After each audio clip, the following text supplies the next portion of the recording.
Hello and welcome back to my Let's Challenge of Final Fantasy XIII. In the last episode, we went from Sulia Springs here to the Palisades outside Tyjon's Tower here. And in this episode, we're going to be making our way inside the tower itself, doing a particular Seedstone mission that we triggered at the end of the last episode.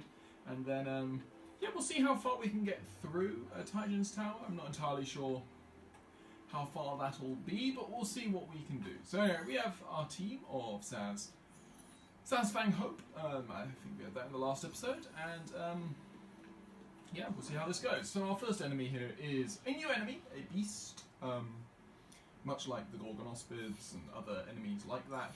This guy is a Managama. I have no idea how you pronounce it. I'm just going to say Managama. Essentially, the thing about these guys, they can be quite dangerous if you're not too careful with them. Generally, they're not too bad though. They have their electricity element, which is why we're using in water, because we played a Final Fantasy. You know that water and electricity are opposing elements, and therefore usually enemies that are of electric elemental will be weak to water, and vice versa. So essentially, what we do here is we're just going to rack up this stagger, and then we'll pound away with Fang. But he does have some pretty strong attacks, and as you can see on Fang, he's actually managed to impart Imperil, which obviously would make her weaker to elemental attacks, and therefore take more damage from his lightning-based attacks. So we do need to be aware of that. It's another one of these enemies where sort of they can throw on some status ailments, but they're not too dangerous. I love the sort of the weird wings they have on there. I think they're quite a really coolly designed enemy, but they got some weird sort of wings coming off their front feet. So anyway, as you can see, we're actually going to start getting Veil from Hope, and that's just because these guys can obviously throw on these status debuffs, which can be a pain. Anyway, we want those on Fang.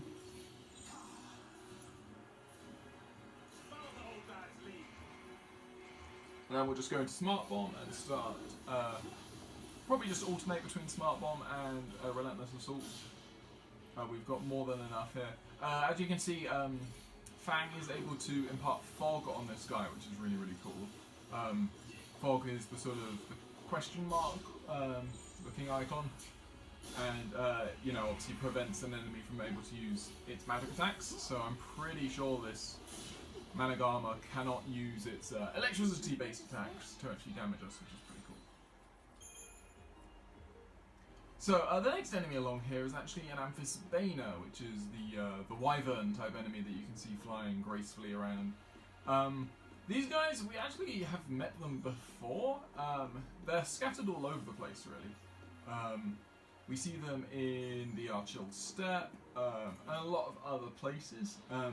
We really haven't been able to actually, I think we might have had the chance to interact with them in the Yashas Massif, but we chose not to.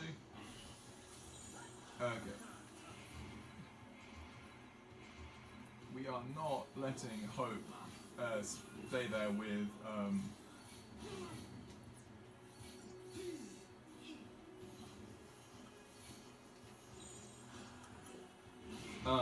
Deprotect, because obviously Hope is our frailest character. So anyway, yeah, so the thing about Amphisbaena, like all of the wyvern type, or most of the wyvern type enemies, they can turn around and use a bite attack. A feeding stoop is usually the name of the attack. And obviously they usually use that attack after that they've dumped a load of status buffs on you. So in this case, Debrave and Deprotect. So you can see, unfortunately, Fang is inflicted with Debrave, which means she's actually doing less damage than she normally would be. Here comes a Feeding Stoop, which, as you can see, if Hope had been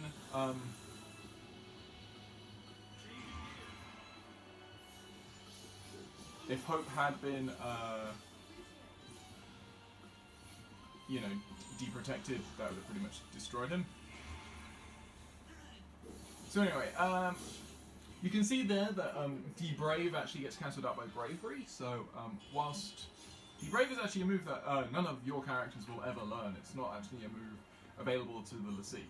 And it lowers your the physical attack capacity of an enemy. And yeah, no, but yeah, it gets cancelled out by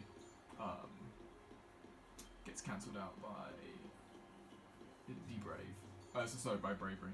So anyway, so this is our Mark mission here, this Munchkin Maestro battle setup. These guys aren't too much to worry about. We've obviously dealt with all of these enemies before. We know that the small Munchkins and the Goblins can actually go through a transformation. I want to call it an evolution, but that's by far Pokemon talking there. But you know, they go through a process by which they can transform into the more powerful version of themselves.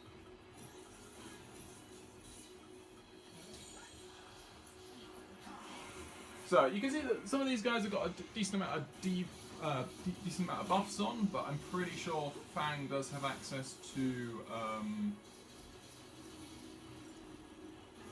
She does have access to Dispel, so she can actually slow these guys down, which is nice.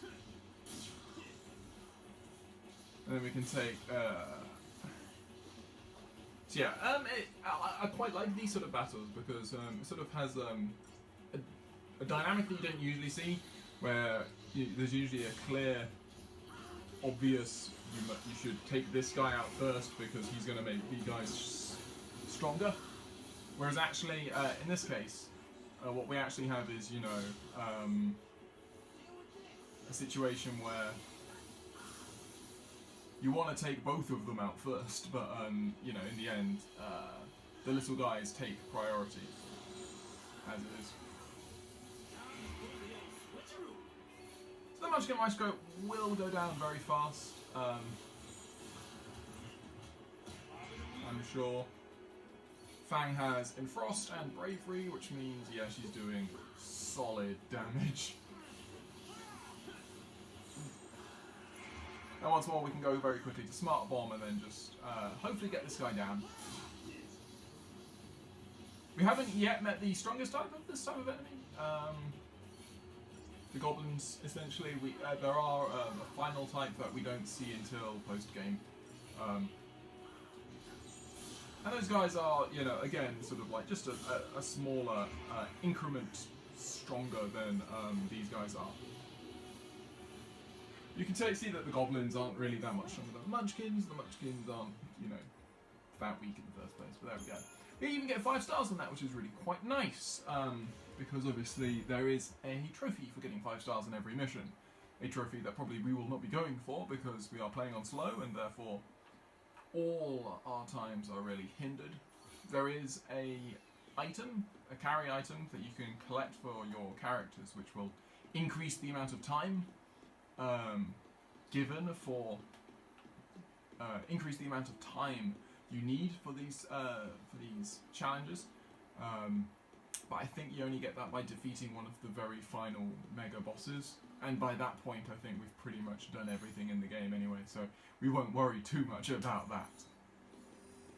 So, some etymology stuff, just because I've been, you know, doing that throughout the entirety of this series, and I quite enjoy giving that information.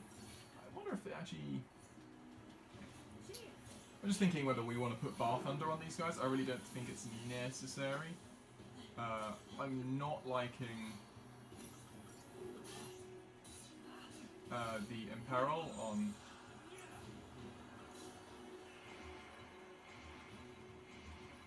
Imperil on me, especially.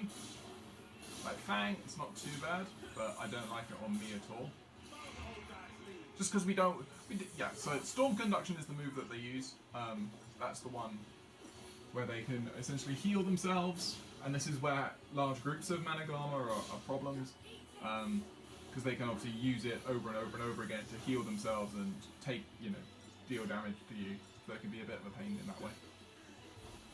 So what was I saying? Okay, etymology. So the man of armor, if you're wondering, is from Norse actually, Norse mythology. You might have guessed that from the RMR sort of name. That's quite a common, or at least it's something that I've noticed sort of recurs in a few of these sort of things in Norse sort of names, which is quite cool. But it comes from North. It means quite literally moon hound, and essentially it is another name for in Norse mythology for Ragnarok. So Ragnarok, obviously, another thing, another feature that is in this game, the idea of Ragnarok, that comes from Norse mythology. And during Ragnarok, there's a great hound who actually hunts down the moon and then swallows it whole. And that hound there is called the Managarmr, or one of its names is. So that's where that etymology comes from. The Amphisbaena that we fought comes from Greek mythology. The Amphisbaena was essentially a two-headed a serpent with a head at each end, and it spawned from when Medusa's head was cut off. So that's where the Amphisbaena come from. And now we get a nice little cutscene here within Tyjon's Tower.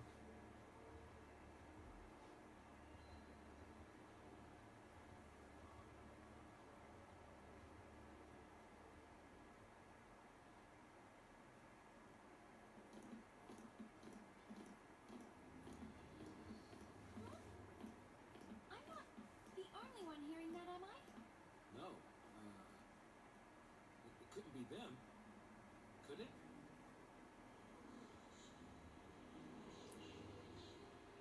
I don't know. It's weird, like voices in my head. I hear it. Your presence here draws the tyrant's gaze. Leave this place at once. We can't leave. This is the only way for us to get through. Please, help us.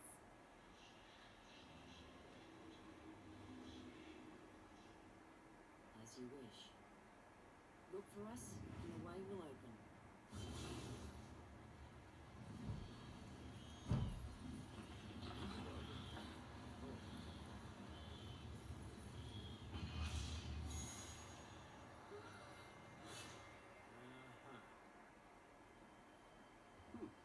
That was easy enough. You never know. Could be a trap. Could be. Don't see no stairs though. Do you? Nope. This is our ride. Bumpy or not.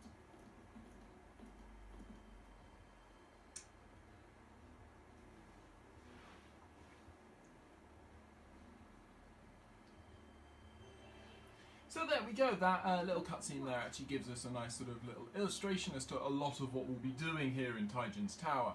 We have these guys known as the Menhirim, and they will be giving us various, essentially Seathstone missions to defeat throughout the thing. And in order to do that, or doing so, will enable them to slam their swords into the ground and essentially allow this elevator here to line up as we climb higher and higher through the tower.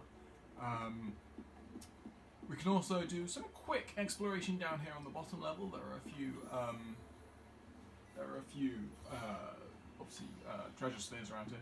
I think it's really cool that all of these sort of layers of this ginormous tower on these, on these wheels that allow it to rotate round and round. It's quite a really impressive structure, I think. So, yeah, there are a few sort of minor treasures around here. We'll do them along with these other battles. Some more Managarmr. Nothing really, I think, for us to worry about.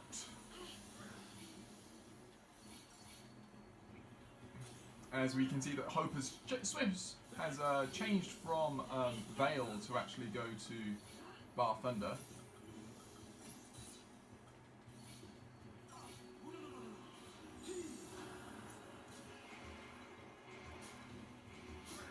So we do just want to be a little aware.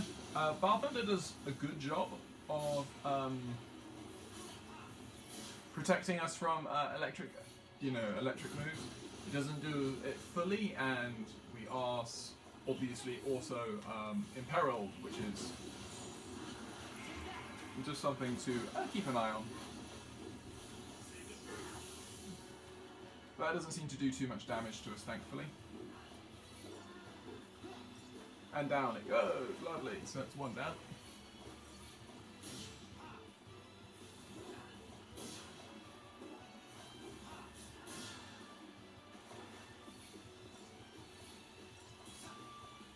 Boom, down go the Managarma. They are some of my favourite, of that type of enemy, the Managarma. I think they're really cool. Just their design and yeah.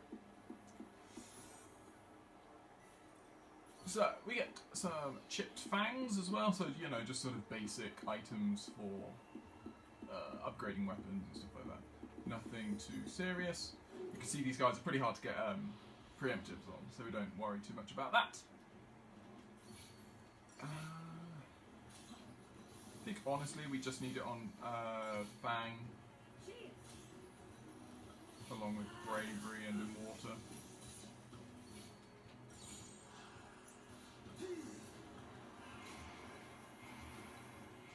We can just quickly go to the Smart Bomb to try and get Deprotect on, and once we get Deprotect on,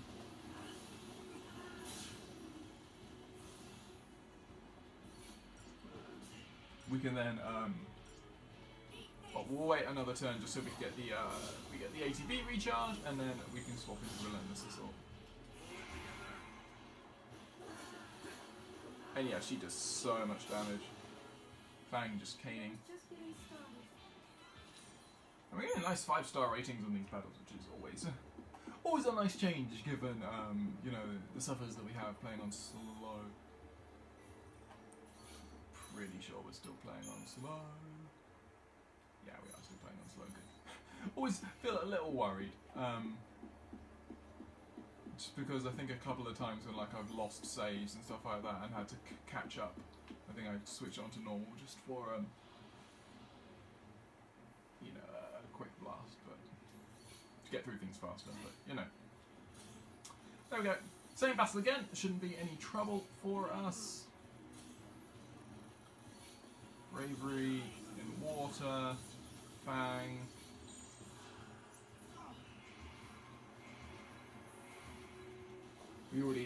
Fang's already got Deprotect on because, she's just that great.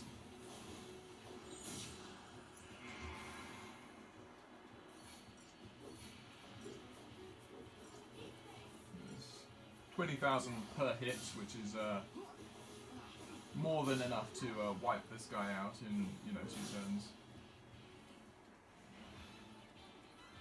Okay, so there we go. That is that, and now we get to take our first ride at the elevator here on in Taijin Tower. I just think this is a really cool area in the game. It's a really fun area, I think. So, as you can see, we have various tiers that we want to travel between. Travel between tiers is locked by the fact that the elevator, all of the sections along the wall need to be aligned such that the elevator can roll up this sort of blue highlighted strip. And that sort of is what blocks us as we try and make our way up. So here the passage of the elevator is blocked going further. And now, along with the Manhirim, obviously we cannot forget one of the main the main antagonists for this area, which is Dahaka. The Falsi is not going to let us just casually stroll around his domain.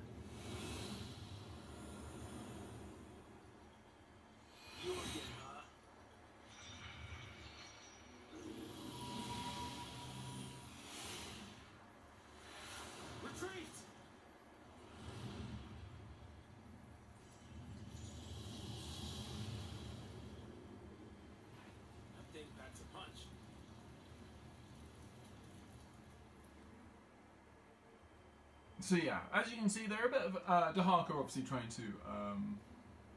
There you go. So as we get here, so yeah, talking about the Menhirim, but yeah, you can see that Dahaka certainly isn't, you know, all fun and games around here. So I mentioned before that the Menhirim essentially act as seath stones, and they will essentially do that. First of all, we want to deal with these pulsework champions. I think these guys are really annoying. If we can get a preemptive, I would love it, but I'm not sure they're going to allow it just with the general sort of arrangement. Yeah. No, these guys are really resistant to damage until you sort of stagger them, as with most of these pulse-type enemies. They do a lot of damage as well, which just makes them, in general, a bit of a pain. They're fast to stagger, which is obviously great, but just because they're fast to stagger doesn't mean they're easy to take out.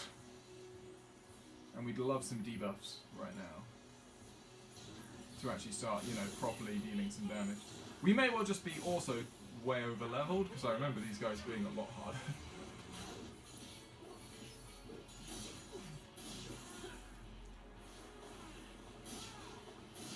Yeah, no, actually, all of my complaints seem to have been a load of rubbish, because these guys are really easy. Was not expecting this. Maybe I just have, you know, really good gear, or, you know, a really good setup right now. Which is always a nice thought. I like to think, you know, it's not the game being easy, it's the fact that I'm doing everything right. But yeah, you can see that essentially Fang is useless as a stab until this guy gets staggered. Because essentially those guys are completely immune to all saboteur attacks until you stagger them. Anyway, so we will talk to our first Menhirim.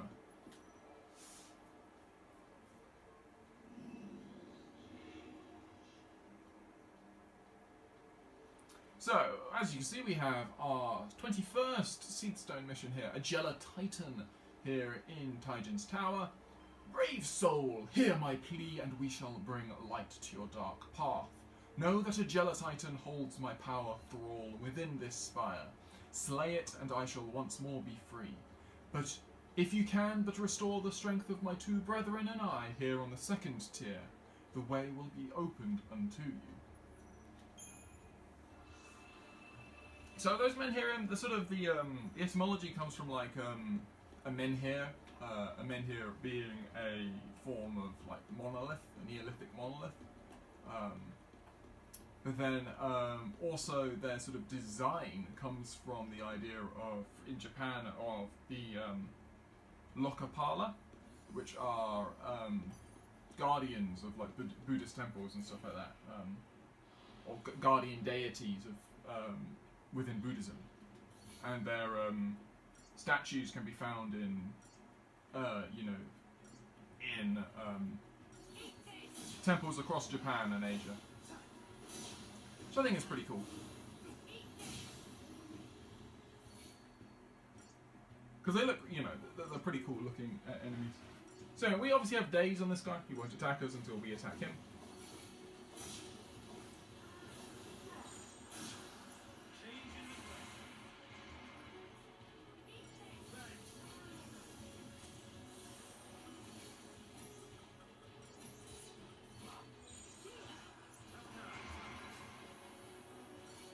Anyway, so we should now very quickly be able to take out this Managama, with Fang doing all of the damage.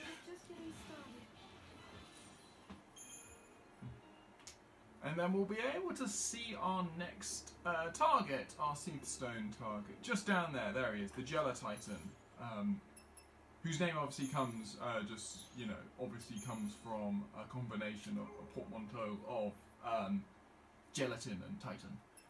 So as you can see, we've actually done everything in order, which is really quite cool. We've done every single one of these all the way up to 21, and we will continue through Taijin's Tower. All of the Seastone missions continue to follow, you know, the numbering, that number. This guy, if I remember correctly, you want to get a preemptors would be great on him, but it's difficult. Yeah, pretty much. I think we do want to start in superiority. He looks like he'd be weak to electric. Looks like a sort of a water elemental. So I might try that out. Hope is going to go for Faith and Bravery. Really, you should only be going Faith because... So, into Thunder on Fang. Yeah, so there you go. We can actually put in Thunder on everyone because everyone knows of an electric spell, and therefore it's actually beneficial to do so, because it just means that every single electric attack is going to be getting that little boost. You can see that he absorbs water, which is sort of what you would expect for an enemy of this type. We all have bar water, which is lovely. We haven't quite clicked that he's weak to electric yet. I think this is the only one of these enemies that we fight in the game, so for the purpose of, I mean,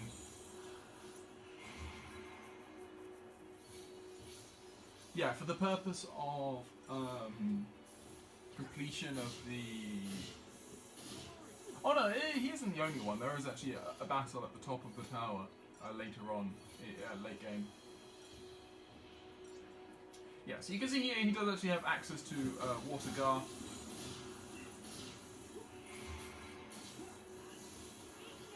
And Pain Gar, which is actually not too much of a nuisance. Generally, these sort of enemies are going to be weak to... It's a flan, so it's usually going to be weak to magic as opposed to physical. So having pain is not so much of a problem as opposed to. As we actually get both pain and fog, so he literally cannot attack us right now. We are completely free to wail on him as much as possible. See, he's got quite a lot of HP, but really nothing, too dangerous to us right now. We have the right buffs. Especially with Hope now giving us defensive buffs, which I think is something that we're really going to benefit from in these next few areas, because a few of these we can get, pelted by a fair few of some big hitters, and so having someone there to actually nullify the amount that those are dealing damage to us is really good. So there we go, we help out the first Menhiren, and now what we can do is we can talk to the second one here on floor 2 and see what he would like us to deal with.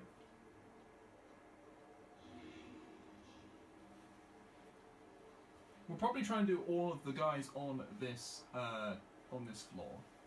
Puissant soul, heed my plea, and we shall bring light to your dark path.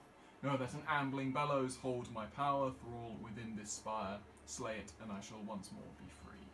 You can see that they sort of all follow a similar structure, essentially. So we have an Ambling Bellows this time, obviously an enemy that we've faced many times before, an enemy we have a very strong strategy towards. This time, he can... I believe this time he doesn't come with... So normally, obviously, we're used to hoplites.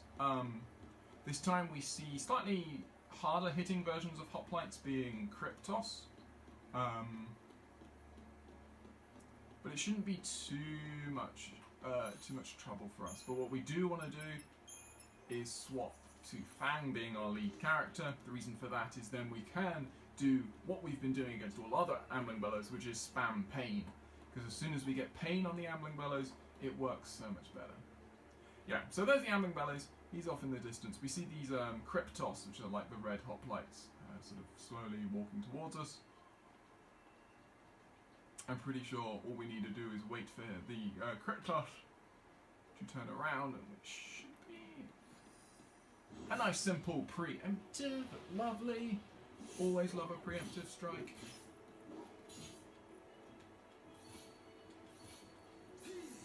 So we get D-Shell on, and now we just need to go Pain, Pain, Pain, Pain, Pain. Could go Pain Gar.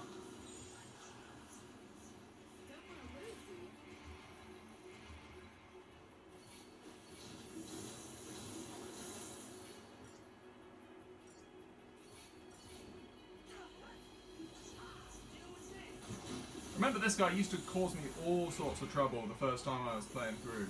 I used to really hate the Ambling Bellows. Nowadays, he's really not that bad. Once you sort of know the right strategies, he can hit really hard. That's the only thing you really need to sort of like worry about. It's just knowing that he does hit really hard. And so, you know, plan accordingly. And in my case, you know, we have Hope here who can use Protect, which is great. Does an amazing job. And then we also have, you know, knowledge that they are susceptible to pain, and therefore, if you spam it enough, it will eventually connect. And once it does connect, you're going to be doing a hell of a lot of damage. So there we go, Kryptos are down as well. And we get a nice 5-star rating, as we would expect for a preemptive.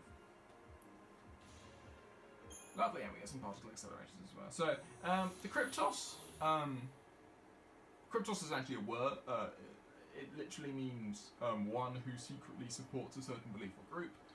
Alternatively, it can also mean secret, just literally just meaning secret. But there we go, our third Menhiram here on the floor on tier 2. And we have to face off against a Garangach. And this time we are a Sage Soul as opposed to a Puissant Soul. So anyway, so we'll take on the Garangach. I'm pretty sure it's just in the room behind us, as in back in the first room where the Pulsework Guardians were. I think they were called Pulsework Guardians. So Garangach is an enemy like an Avedon, and a Scale Beast, and all of these other guys. Essentially, it is an armoured foe. We get Stagger as fast as possible, and once you get Stagger, you can just absolutely destroy him. Very easy preemptive, which is always great. And we get a nice, very quick stagger there, which is always good. I'm not sure Fang has Imperil, which is why we can't really do as much damage as we may hope. But we'll stay in this, get all of the debuffs on. Yeah, or all of the debuffs that we can get on.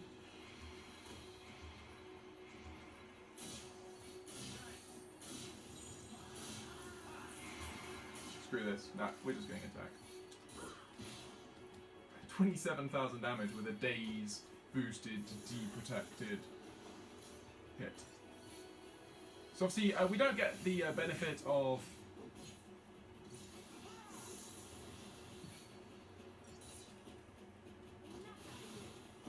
so yeah, there we go. We finish him off with a nice Scourge there from Fang. 54 seconds. Nice and quick. We get a Warrior's Wristband, which I think is the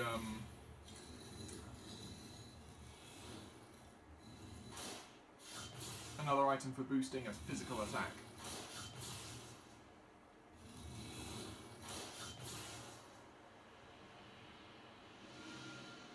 And with the power of the Menhiram, we can finally make our way past the fire, even though obviously you're like, wait, don't we have Lassie magic that can get past this fire? But there we go.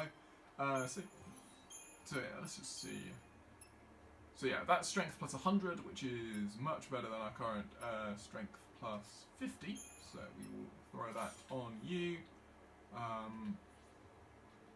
think we're stuck with a Sorcerer's Mark for the moment. Actually have 2, which is quite cool. But I think Hope definitely benefits from the added protection. So we'll just sort them by category. Yeah. Okay, so I think that is going to be it for this first section, although there is going to be another cutscene here, and then I think we'll call this first section of Taijin's Tower to an end.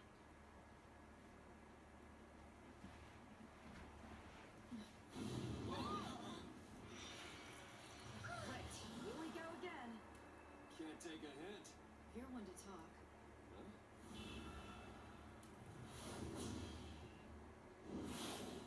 Huh? Woo! I'll be damned.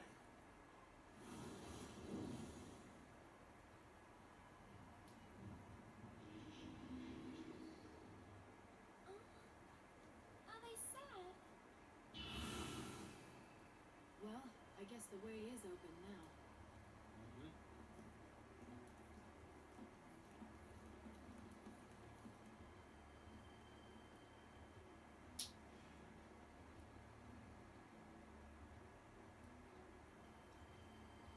So there we go, further illustration of as to how the Menhiram help us out here. And now what we need to do is we need to head around in order to actually twist the elevator and then make our way up to higher levels. Or indeed there may actually be a second elevator in this section. I do not remember which is true, but you can see there's another elevator sort of port on the third floor that we can't actually reach. And it's all the way down there. Anyway, so I hope you have enjoyed this episode of my Let's Challenge of Final Fantasy XIII. And I hope you'll join me on the next, where we'll be continuing to make our way through Tyjon's Tower. Hope to see you then.